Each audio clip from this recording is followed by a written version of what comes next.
Oh,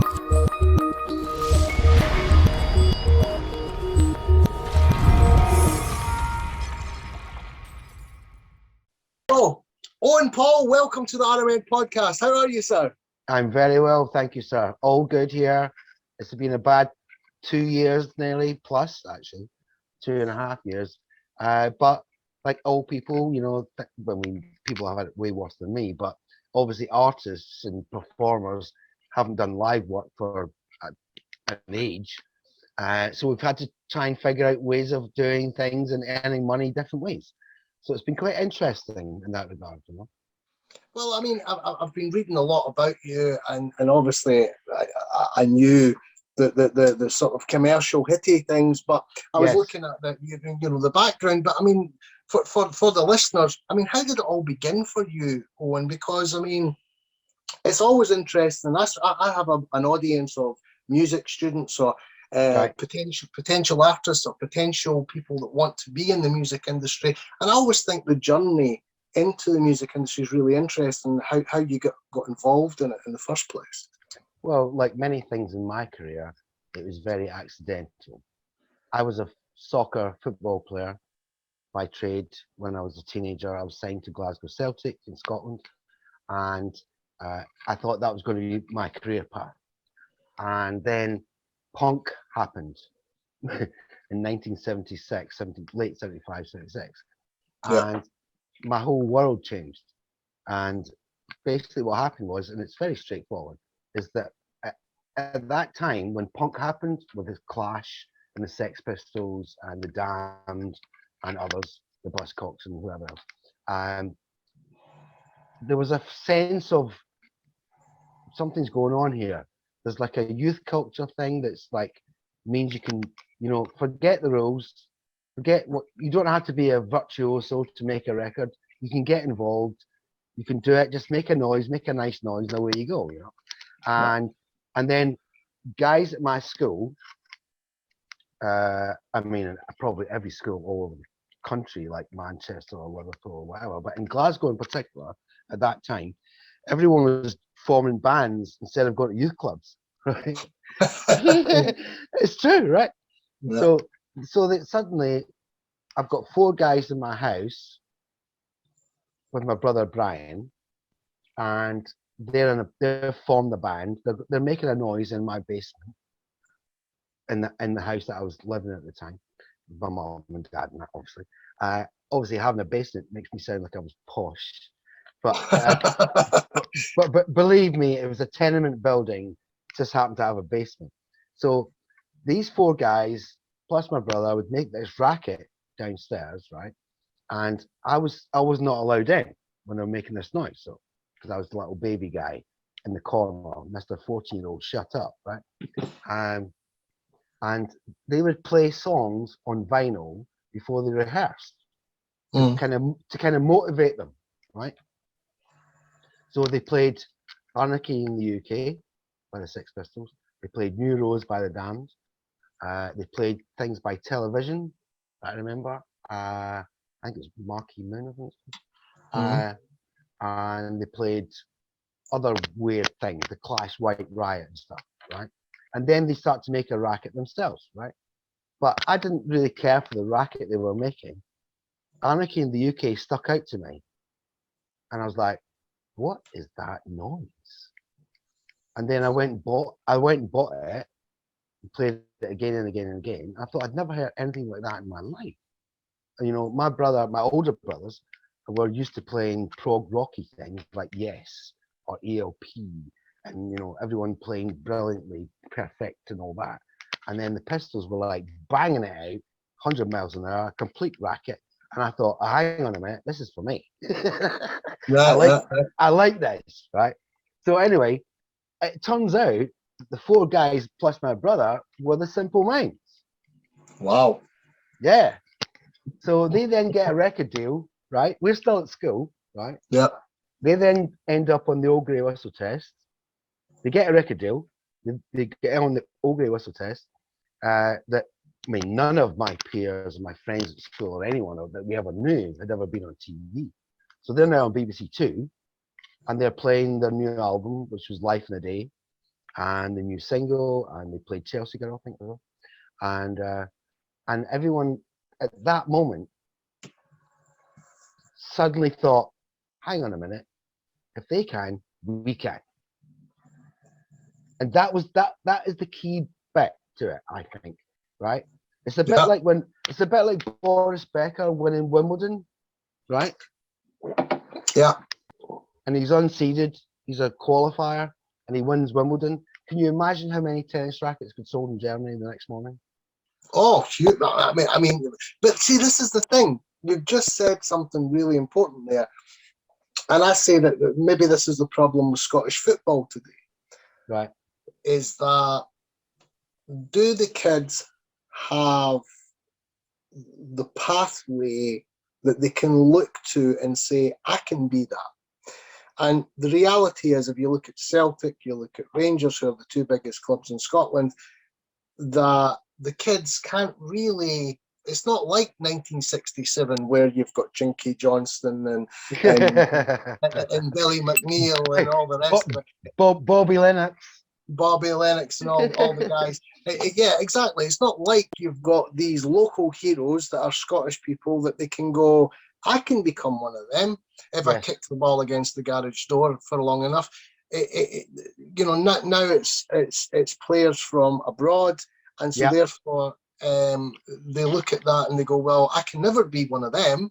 I can never be one of them. So I can't be Brazilian. I can't be and likewise in music, because you just said it, Simple Minds. I mean, one of the biggest bands in Scottish history, and yet, okay, it's your brother, he's part of the band, but you're looking at that and going, the influence in the Boris Becker story, it gives that inspiration to say, I can be one of those guys. I swear to God, right? At my school, which is Holyrood in Glasgow, near Cathcart, if anyone knows Cathcart. South side of Glasgow, no? Well, yeah, I'm sure you know it well. I swear to God, after the Old Grey Whistle Test bet in particular, I swear every one of us went, we're forming a band here. We're gonna have a go at this. And like I said, like Boris Becker, like I would also add Stephen Hendry to that.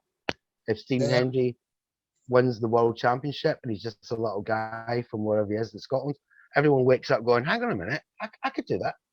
Yeah. I could do that. And that's what happened. And then suddenly I found myself in a band. I couldn't play a note. And basically that wasn't a requirement. Ask Glenn Matlock, I've asked him. He said, you don't have to play, just make a racket. He's right, by the way. He's right, and it's still true. I still think it's true, right? He said, just make a racket. He said, make a racket, but make a good racket, right? Yeah. And I've met Glenn loads of times. He actually played on one of my records, which is amazing, given that I heard his song in 1976 above my basement, and now he plays bass on some of my tracks. That's like, it blows my mind, that does. Right? Yeah. But the concept I don't think even he gets, right, is that I can't. The fact that he did that with the Sex Pistols and Johnny Rotten and the other guys, right, made me get to the position that I could ask him to play on my track 30 years later, and he does. That's what it's about, right? Of course, that's everything, yeah. That is what it's about, right? Yeah. And that potential opened up, as I say, especially after Simple Minds did the Old Grey Whistle Test with Bob Harris on BBC Two. Next day, I'm swear to God, I'm like in the corridors at my school, and somebody's saying to me, "We're going to form a band or what? What is that? What we're going to do?" I was like, "Okay, let's try that." I was like, "I can't play anything, but it doesn't matter. You look good." I was like, "Okay." So then I had to learn how to hold a guitar. I couldn't play it, right? And somebody said, "Well, just learn how to hold a guitar like Mick Jones or Keith Richards or something, and we'll go from there." So I then found myself. It's complete. This is true, by the way. So I then found myself I'm 15 years of age, right? Mm. I'm now in bars that I shouldn't be in, doing gigs.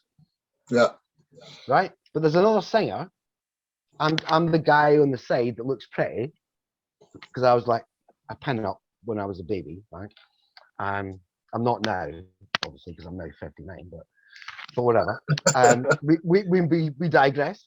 And so the interesting thing to me was, right, we do the gigs and they play the songs and I'd be standing on the side just looking amazing, like Keith Richards or Mick Jones or from the Clash, whatever.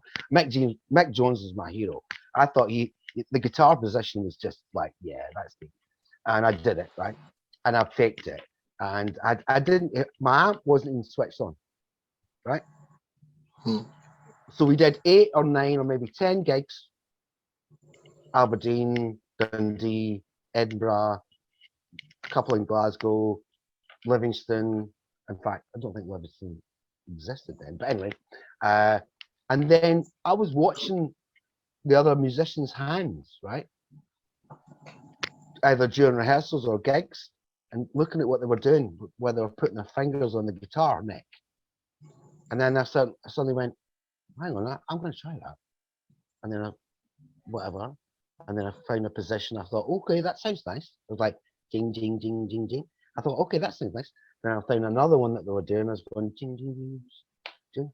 And then because as I revert back to what I said about the Simple Minds, because the Simple Minds guys were in my house all the time, rehearsing day after day after day after day, Charlie Butchell comes into my room after they'd finished, and I'm sitting there with a guitar, but I don't know how to play it, right?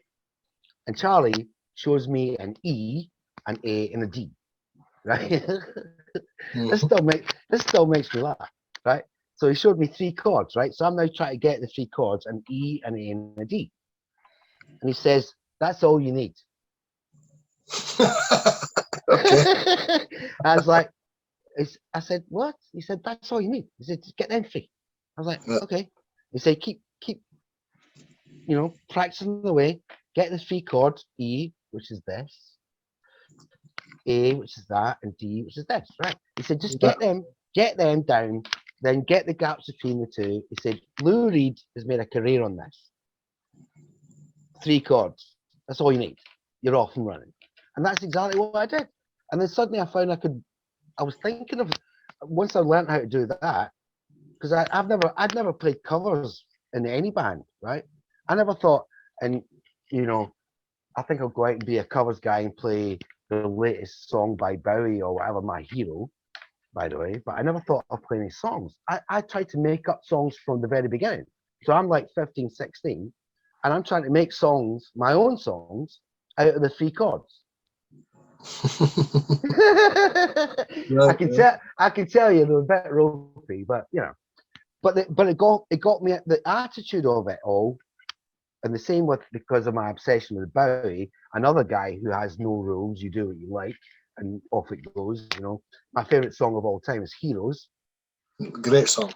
It's incredible. Not only is it a great song, it's an incredible record, and it's incredible. And they're like, it's in a complete utter racket, really. It's a racket. It's a noise. It's like, bah! And there's all these bits going together to make a thing, and there's no rules, and there's no chorus. Normally, if I went to music school, to tell me, well, you get a verse, then you get an intro for 8 bars, then you do a verse 1, then you get a bridge, and the bridge has to be a minor relative to, you know what? Stuff all that. Bowie made that record. It's incredible, like many other artists before him.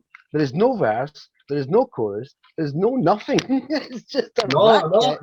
No, I agree, yeah. It's just a racket. And if you carry that in your life, right, yes, learn all the techniques. Yes, learn who does what. Yes, learn how to structure a song if you want to make a thing for a movie or whatever it is, blah, blah. I get all that. I think that's fine. But ultimately, if you're going to make original music, stuff the rules.